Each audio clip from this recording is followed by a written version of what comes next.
Welcome to this vertical tasting of Castelgiocondo Brunello di Montalcino 2003, 2004, 2005.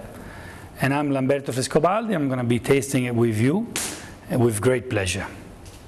Castelgiocondo is our estate that has some particularities that I would say are unique. There is differences of soils, altitude, expositions that make this wine very unique. The exposition is southwest, that is the exposition that gives the most amount of sun during the day for the perfect ripeness of the Sangiovese, has the altitude, because to have a great Sangiovese you want also to have a certain high altitude to have those cool nights to permit the fruit to mature more slowly, and has soils, different kinds of soils, clay, limestone, that are able to give the power and the elegance of this beautiful wine. We are here tasting 3 vintages of Castelgiocondo. 2003, 2004 and 2005 Castelgiocondo Brunello di Montalcino. Why we're tasting 3 vintages? Because a great wine, you have to judge it on time. A great wine is not like a soda, that every vintage is the same. A great wine has differences vintage to vintage. And not that one vintage is better or worse than other. A great wine is, every vintage is good, but every vintage is different. Every vintage has different point of view, different climate, different amount of rain, different amount of sun. And talking about sun, let's begin with 2003. 2003 is known to be a very hot, dry summer, and Sangiovese, that is a very transparent variety. What does it mean, transparent? That really tells you exactly where it is and how is the climate. So 2003, hot and dry, and the wine reflects the hot and dry with an extra amount of power in the wine, an extra amount of ability to age. So a wine that you can put in your cellar and not having fear of waiting. The nose and the taste, it's really, it really makes me smile because it's so velvet and so powerful and such a long finish, but you can feel the power of the sun, and Sangiovese loves the sun.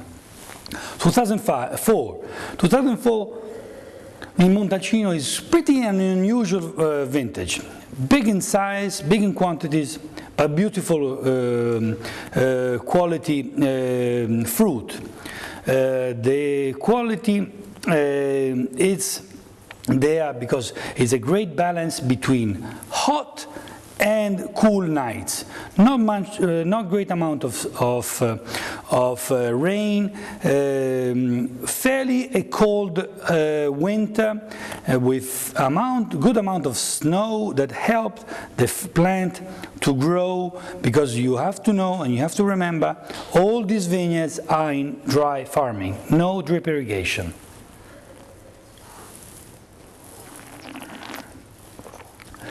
And here I smile again, because it's different, has a little bit more a vivid tannin with this long, endless finesse. The tannin structure is there, is tickling my palate, and the aroma is more on the fruit side compared to the 2003 that was very powerful.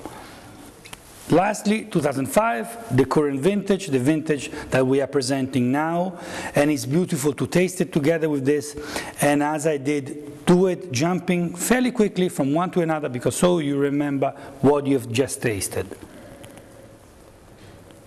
And again, here you have a same path, but a different approach. The nose has more a velvet, also is caressing your nose itself, because the 2005 was a very cool vintage with that amount of rain during harvest that made the fruit mature more slowly, and so very, very delicate and very elegant in the nose.